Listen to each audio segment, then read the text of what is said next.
Weapon X, even though he is in rage, even look at those green numbers, they cannot keep up.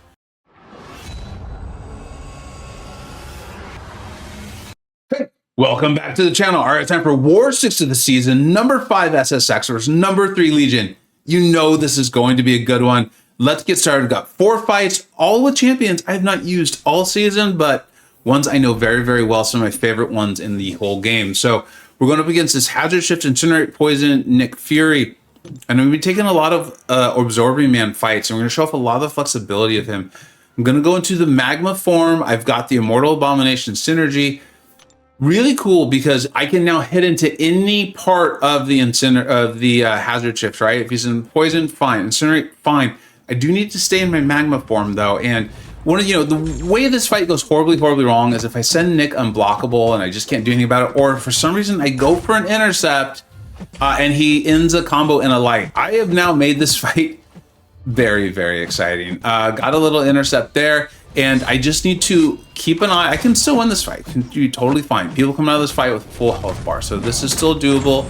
Kind of gonna keep it chill. I was clearing the night before. This is the day of the Super Bowl.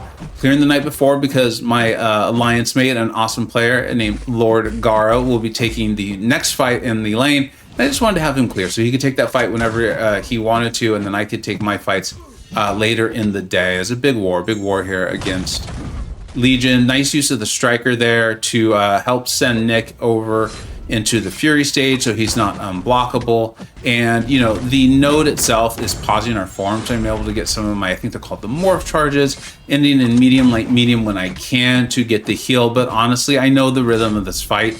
I'm more paying attention to trying to push Nick over 2 bars of power and not letting him be unblockable, which is why I just went ahead and finished the fight off. Yes, that was going to push me into Uro form, as you really know Absorbing Man well, but I knew it would finish the fight, and that was the point there, right? That was the point. So got that down. I was happy to a silly little mistake, didn't really make a difference. But what I did do, and you'll see why given my next fights, is I put on full Coagulate and I put on full Suture. I'm like, we're going up against Legion here. I want to win this war. I'm going to do everything I can to put myself in the best spot. So now we've got this Chitinous Thorns Future Ant-Man. I know this is a very problematic fight. I've seen this fight go sideways. I see it talked about on line chats and Discord servers. It is a problematic fight, and there's a couple of ways this fight can go really, really wrong. And I'm going to do everything I can to make sure it doesn't go wrong.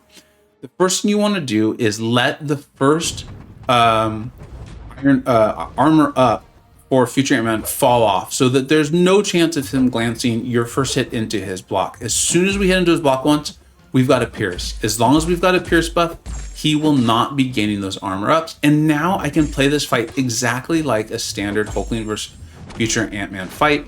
The whole concern being that I get a bleed on me. Without the armor ups, I can't get any bleeds. I've used my power back boost. I remember I'm running partial recoil. I'm running the poison portion of the recoil tree. And I am running a 12% power back boost, and I am letting him hit into my block when I see him go for the heavy animation. I'm going down and throwing my special and getting out of dodge. I've seen that fight go sideways so many times. There's a rank 5 Ascended Hulkling versus a rank 5 Ascended Future Ant-Man. I'm full boosted. I'm running the poison portion of recoil. I've got Suture and Coagulate on in case anything goes wrong. And no special enhancement boosts, right? If I had been running that, it's going to hit me to the special 3. So the math worked out pretty well. I was actually really happy I didn't get hit to the special 3. If I had, just reset the fight. Make sure you keep your Pierce buffs up by hitting into Future Ant-Man's block so you don't get those bleeds on you in case any of that goes a little wrong. And now essentially I've got this similar node here against this Killmonger.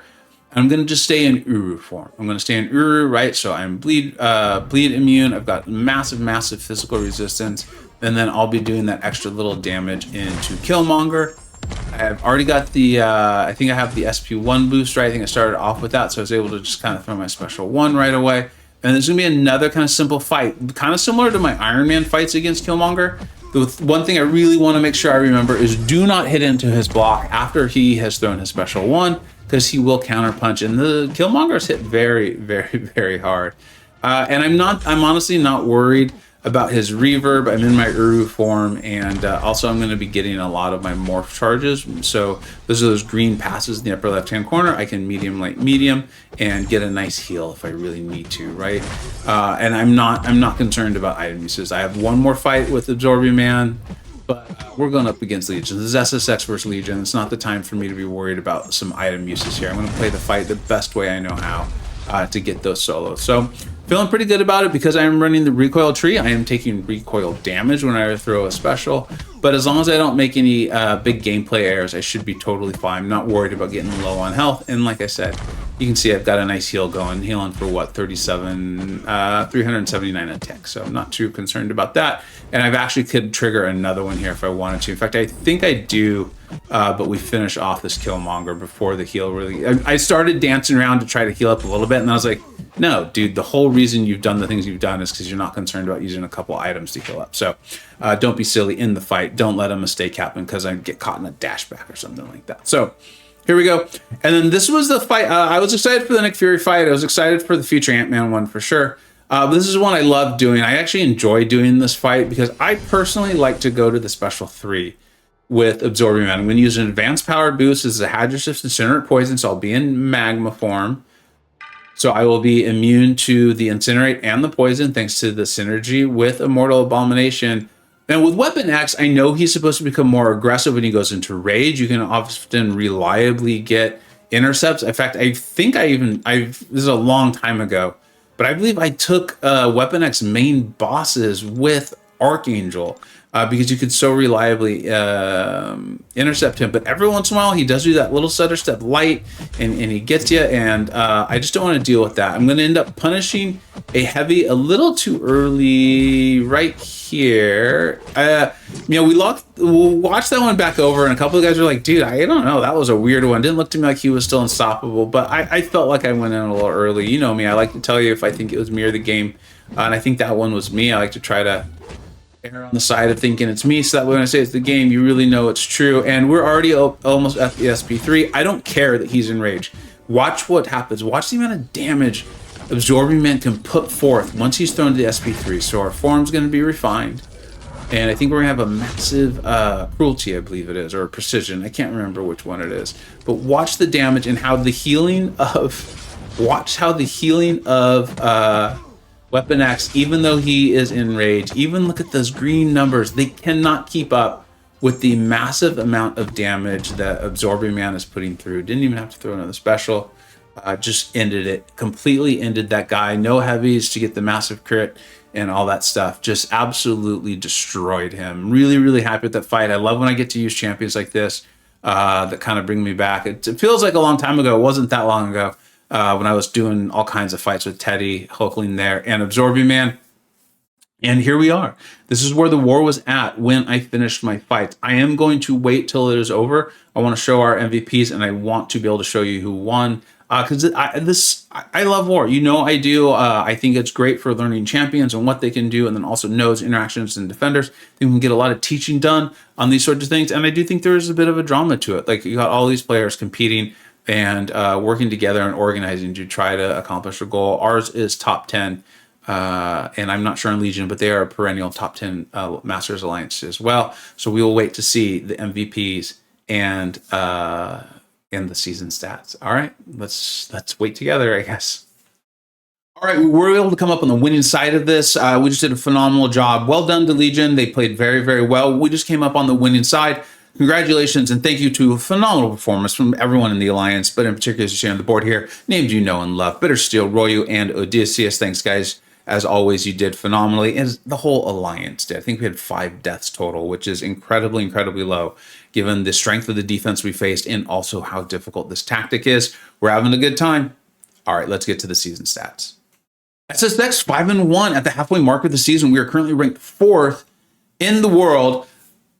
Looking pretty good for top 10, but we're going to continue to have a very, very tough schedule. So we've got to continue to keep the pressure on, playing well, and just doing and controlling what we can control. Personally, 32 kills, 2 deaths. I'm happy with that. Of course, we're never happy with the 2 deaths, but that sort of ratio, that amount of kill amount, I'm happy with those total fight numbers. I am very happy with 9 total champions. I feel like I'm coming in using the diversity of my roster. I am without Chilith and without Moon Dragon and a couple of the other heavy hitters for this tactic, but I do have some of the other fantastic champions, so I do feel like I'm coming in and doing a nice job. Zero boss solos, I really don't think we're going to see any this season. So many silk bosses, and the fellas are doing a great job of knocking that out of the park. Defender kills many, we've addressed this. I'm going to actually stop taking count of that, and I'll stop even addressing it because there was just a couple of wars where they racked up quite a few, and I don't think it makes a lot of sense to count those. And the current streak is back up to 11, feeling good, feeling great. America Chavez coming in. Fights she can take are phenomenal. And you can see she's absolutely dominating. She's come all the way back. Now has the lead for the most fights from me, followed closely by Lady Deathstrike, and then Iron Man and Mantis. I really don't expect that ratio to change too much. It feels like people have kind of figured out the tactic, placements, and offensive options. So we're probably going to start seeing a lot of those. Maybe something new will come up. I don't know. But we'll see. Thank you so much for watching. Let me know how your season is going, and I hope you're enjoying continuing on with this. I love doing war videos. I love putting it out. I feel like there's so much to learn about the champions, and then being able to take that and help you out in things like, the Winter of Woe and just general questing and tough content. So thank you so much for watching. Take care.